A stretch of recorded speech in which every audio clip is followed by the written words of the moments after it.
Bonjour à toutes et à tous. Quand on parle de religion, on pense souvent à des messages de paix et d'amour. Mais la réalité historique est plus complexe. Les religions, parfois, ont justifié des conflits violents et même la Bible contient des récits étonnamment guerriers. Aujourd'hui, pour en parler, nous recevons nos deux invités, les pasteurs Pascal Rodet, bonjour, Bonjour Stéphane, bonjour à tous. et Chétro Camille. Bonjour, bonjour tout le monde. Bonjour et bienvenue. On essaie de comprendre pourquoi ces textes existent et comment les lire sans tomber dans le piège de la violence. C'est tout de suite dans l'instant Bible.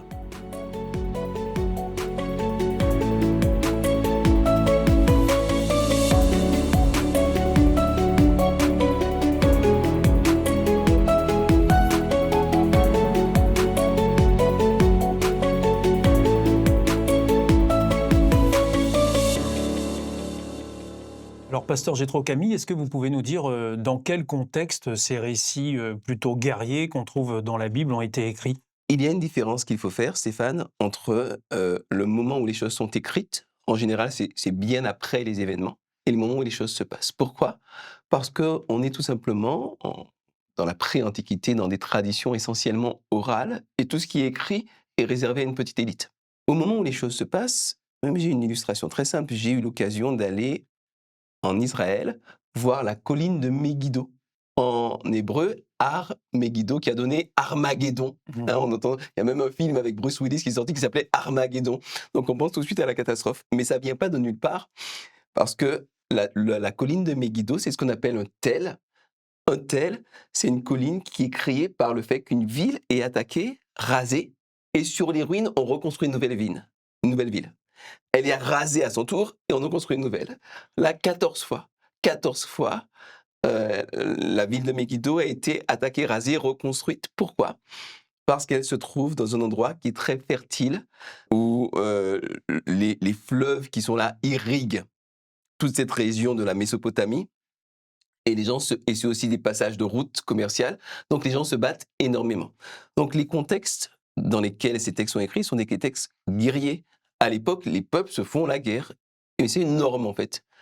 Des guerres de conquête, des guerres de prestige, des guerres religieuses, des guerres sans raison particulière. La guerre est une norme à cette époque-là. Et alors, pasteur Pascal Rodet, quelle vision on a du divin à cette époque-là? Qu'est-ce qui se cache derrière ces récits guerriers?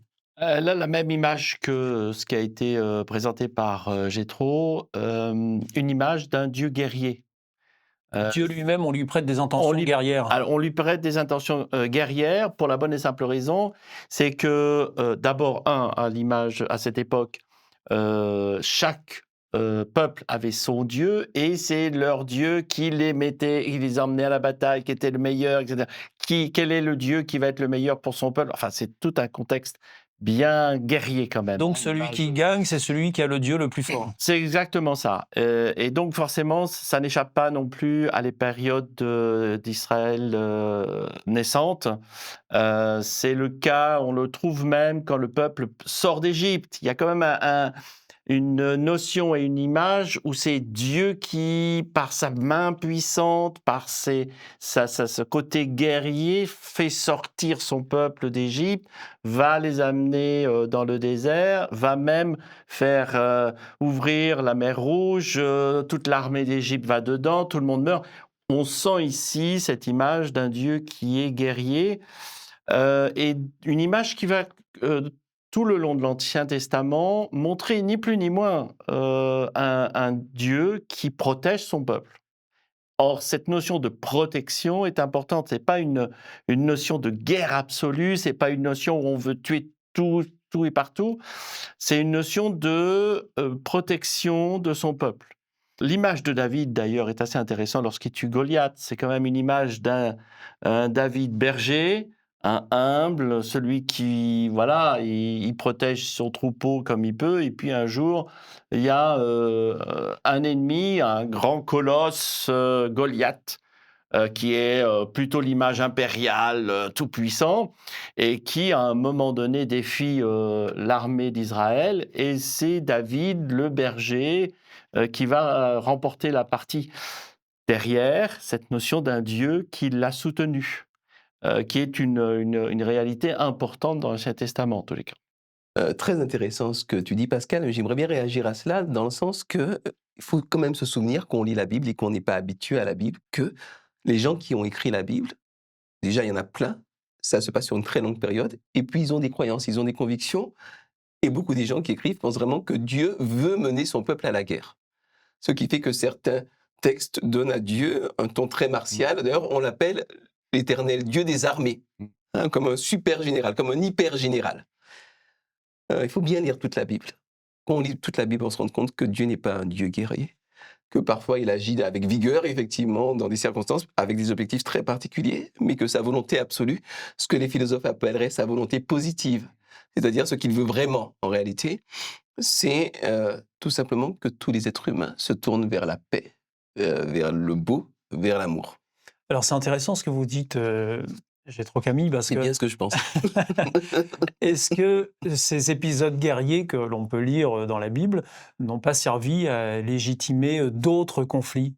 Mais oui, bien sûr, le pape Urbain, par exemple, en lançant les premières croisades, évoquait Josué qui partait à la conquête de Canaan. Et c'est extraordinaire parce que jusqu'à aujourd'hui, les textes bibliques sont instrumentalisés pour justifier, par exemple, des politiques coloniales actuellement sur le territoire israélien. Il y a des territoires qui sont annexés brutalement, de manière complètement arbitraire, avec comme arrière-plan une justification par un texte biblique. Donc, il s'agit, à mon sens, tout simplement d'une instrumentalisation standard de la part de gens qui ne s'intéressent pas vraiment à la religion. C'est exactement, on le trouve également dans l'islam. Dans l'islam, il y a des gens qui s'intéressent vraiment au Coran, qui essaient de comprendre, qui creusent, qui pensent, qui approfondissent, qui sont sincères. Et puis, il y a des gens qui vont plutôt utiliser le Coran, l'instrumentaliser, sans même en connaître vraiment le contenu ou l'étudier, simplement pour asseoir, on les appelle ces gens-là les islamistes et les djihadistes, pour asseoir leur fonctionnement et imposer leur fonctionnement. Donc l'être humain a toujours utilisé tous les ressorts qui étaient à sa disposition, y compris les ressorts religieux, pour pouvoir justifier son action et finalement voler des terres, prendre le contrôle des vies, assouvir ses pulsions. On le voit bien, les récits bibliques sur la guerre et la violence posent beaucoup de questions. Mais alors concrètement, qu'en fait-on aujourd'hui? Peut-on vraiment s'en inspirer pour construire une approche non violente? Restez avec nous, on en parle tout de suite dans l'Instant Bible. Vous êtes toujours à l'écoute de l'Instant Bible et j'ai le plaisir d'être avec les pasteurs Pascal Rodet et Jétro Camille. Et nous parlons aujourd'hui de l'aspect guerrier que l'on peut trouver dans certains récits bibliques. Pasteur Pascal Rodet, comment éviter les lectures fondamentalistes justement de ces récits guerriers dans la Bible? Alors, je crois qu'il y a une première règle, ce qui a été donné d'ailleurs tout à l'heure par Jétro. Euh, il est important de voir le contexte, il est important de comprendre qu'est-ce qui se passe dans l'ensemble de la Bible. Et on voit une évolution très nette, même si on ne prend que l'Ancien Testament, où on dit toujours « ouais, l'Ancien Testament, c'est brutal ». On sent quand même ici le souci d'un Dieu qui cherche la paix pour son peuple, qui cherche la paix avec les autres peuples, mais qu'à partir du moment où il y a d'autres peuples qui veulent envahir Israël, Israël réagit et là on a tout un récit de bataille qui fait que Dieu était avec Israël, a battu un tel et tel.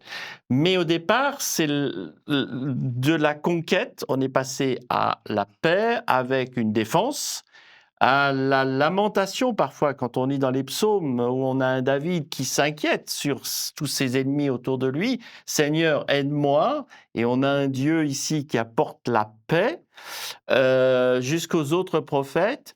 On a ce souci-là très important de cette paix. Après, si on rajoute le Nouveau Testament, alors là c'est encore plus flagrant où on a un Jésus qui, lui, nous présente véritablement ce souci de travailler sur la paix et pas sur une idée de guerre. Donc ça veut dire que quand on lit la Bible dans son ensemble, comme vous le disiez, ça veut dire qu'on constate une évolution, une progression dans le récit et on part d'un point A pour aller vers un point B? On a une évolution qui est liée à la problématique entre le bien et le mal, entre ceux qui veulent faire du mal et ceux qui essayent de trouver la paix. où c'est un Dieu, en effet, qui petit à petit va permettre de découvrir cela. Alors, Jétro Camille, quand on lit des passages comme ça, très guerriers, dans la Bible, parce qu'il y en a quand même un certain nombre, heu, on arrive quand même à en tirer un message de non-violence?